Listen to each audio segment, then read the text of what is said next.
Can you imagine someone living a double life so convincingly? Jeffrey Dahmer did just that, with a polite smile masking the chilling secrets in his freezer. Picture this, the dim light of his computer screen casting shadows on his determined face, with just a hint of fear. Meanwhile, outside his window, the vibrant and dangerous streets of Kabukicho beckon with their neon glow. Tokyo, on the cusp of a new millennium, was a city of contrasts, where ancient traditions collided with modern chaos. Amidst its vibrant streets and shadowy alleys, the stakes were high for anyone daring enough to tread the line between lawful society and the criminal underworld. Tokyo Vice captured this tension, throwing viewers into the heart of Japan's notorious Yakuza underworld. It was a series steeped in drama and intrigue, where the line between journalist and investigator blurred dangerously. But the real story was never that simple. At its core lay an exposé that would shake the foundations of this hidden world. Adelstein's groundbreaking report on alleged crime boss Tadamasa Goto's clandestine deal with the FBI was a revelation. It was a story that ventured beyond the glitzy portrayal of Yakuza life, revealing a network of corruption and power that few dared to acknowledge. But with truth came peril. Adelstein's exposé didn't just uncover secrets, it unleashed a maelstrom. Amidst the chaos, death threats loomed, cast like shadows over the life he meticulously built. The circumstances that led to these threats were as murky as the alliances they exposed. In a world where silence was often bought with violence, Adelstein's revelations were a dangerous breach of an unspoken code.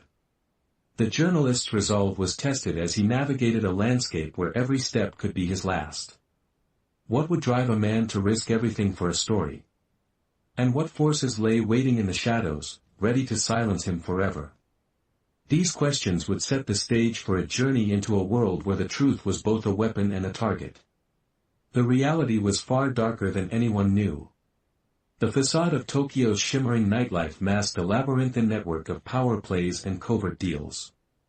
Tadamasa Goto, a name whispered in fear and respect, was not just any crime boss.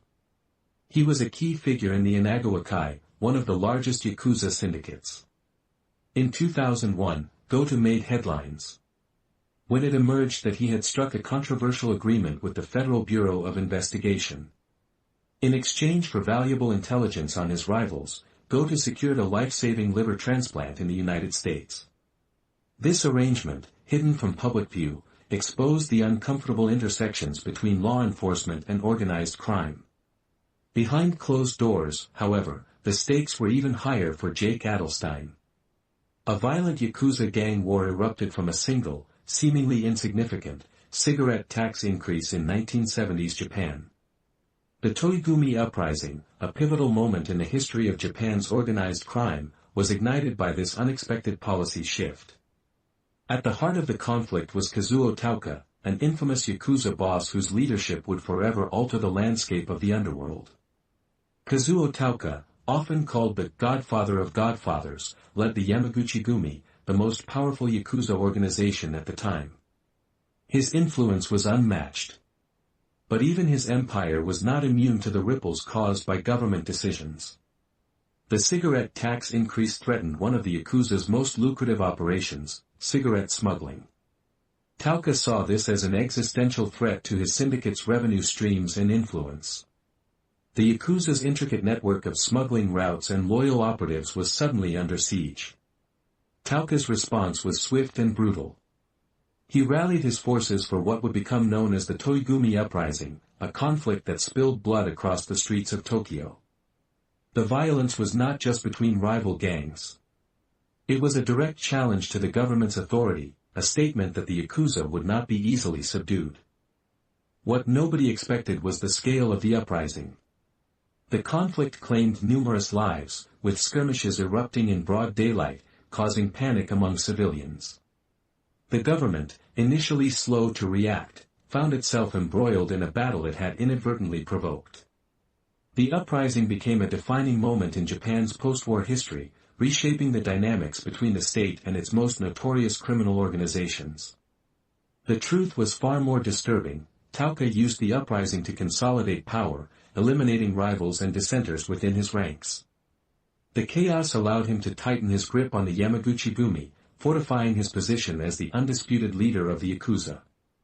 His cunning and ruthlessness turned a potential crisis into an opportunity for expansion, a testament to his strategic acumen. Behind closed doors, however, the impact of the uprising reverberated beyond the Yakuza. Law enforcement agencies were forced to reevaluate their approach to organized crime. The uprising exposed vulnerabilities in Japan's policing strategies and highlighted the deep-rooted influence of the Yakuza in everyday life. It was a turning point that demanded a new kind of vigilance from both the government and the public. The official story was only half the truth. The cigarette tax increase and the subsequent uprising were catalysts for change. They shifted the balance of power within the Yakuza, setting the stage for future conflicts that would continue to plague Japan's streets. The Toei-gumi uprising was a lesson in unintended consequences, a reminder of how a seemingly minor policy decision could unleash a storm of violence and upheaval.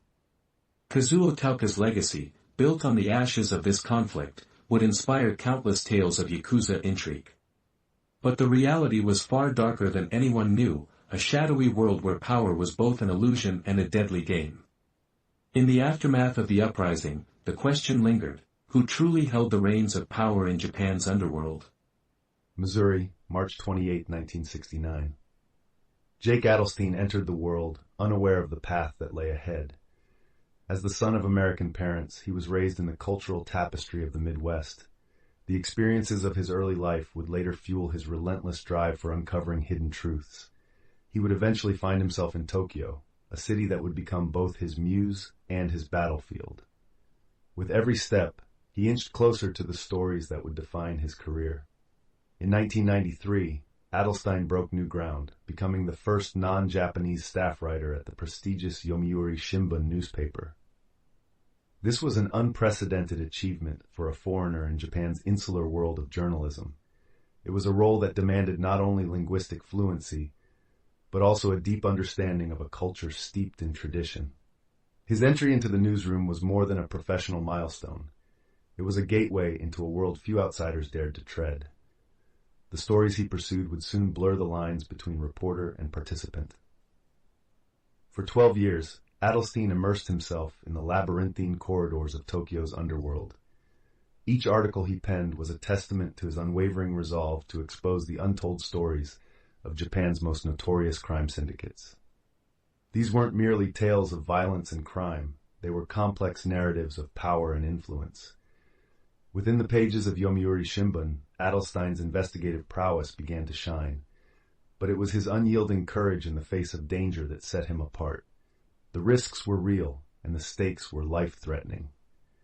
In 1999, a pivotal year in Adelstein's career, the stories he chased became more than ink on paper. They transformed into a relentless pursuit of justice amidst the shadows of Tokyo's neon-lit streets. As he delved deeper, he uncovered a world where silence was bought and truth was a dangerous commodity. The threats he faced were as real as the criminal networks he sought to expose. Each revelation brought him closer to the edge of a precipice, where the cost of truth was measured in lives. A decade later, in 2009, Adelstein's experiences culminated in the publication of his book, Tokyo Vice. This work was more than a memoir. It was an exposé that peeled back the layers of Tokyo's hidden criminal underworld. The book chronicled his journey from an ambitious journalist to a hunted man, revealing the darker side of a city that thrived on secrecy. It was a narrative that captivated readers worldwide, offering a glimpse into a world where the line between law and criminality was dangerously thin. The publication of Tokyo Vice was a watershed moment, bringing Adelstein's story to a global audience. It was both a personal triumph and a stark reminder of the dangers that still lurked in the shadows. His book shed light on the intricate ties between Japan's criminal syndicates and the corridors of power, a testament to his relentless pursuit of truth. But with the book's release came renewed threats and challenges, as those he exposed sought to silence him once more. What would later emerge changed everything, as Adelstein's revelations continued to reverberate through the underworld and beyond. With each chapter of his life, from his humble beginnings to his groundbreaking journalism, Adelstein's tale was one of courage and conviction. But the question remained, in a world where darkness thrived, could one man's truth shine brightly enough to make a difference? Chapter 4, Show versus Reality. Here is what Tokyo Vice got right. The series captured the atmospheric tension of Tokyo's nightlife, a cityscape where danger lurked beneath neon lights. In Episode 1, Jake Adelstein, portrayed by Ansel Elgort, navigates the bustling streets of Kabukicho, a place notorious for its vibrant, yet perilous underworld. This setting was authentic, reflecting the real Tokyo where Adelstein's journalistic endeavors unfolded. The show also accurately depicted the complex dynamic between journalists and police, a relationship fraught with both cooperation and skepticism. Adelstein's interactions with law enforcement, as seen in several episodes, mirrored the delicate balance he had to maintain to gather information, while staying under the radar. Lastly, the show's portrayal of the Yakuza's intricate hierarchy, with its rituals and codes of conduct, was grounded in reality. These details highlighted the organization's deep-rooted traditions and the challenges faced by anyone attempting to penetrate its secrets. Here is what they completely changed or left out. In Tokyo Vice, Jake Adelstein is portrayed as a lone wolf, operating largely in isolation. In reality, he was part of a team at the Yomiuri Shimbun, Japan's largest newspaper, where he spent 12 years honing his craft. The show neglects the collaborative nature of his work, which involved support from colleagues and mentors who played crucial roles in his investigations. Another significant alteration is the portrayal of the Yakuza as a declining force. While the show suggests a waning influence, the reality was that the Yakuza remained a formidable and influential entity in Japan, with deep ties to various sectors, including politics and business. The series also hints at systemic corruption within Japanese society. Yet it stops short of illustrating the full impact of Adelstein's work.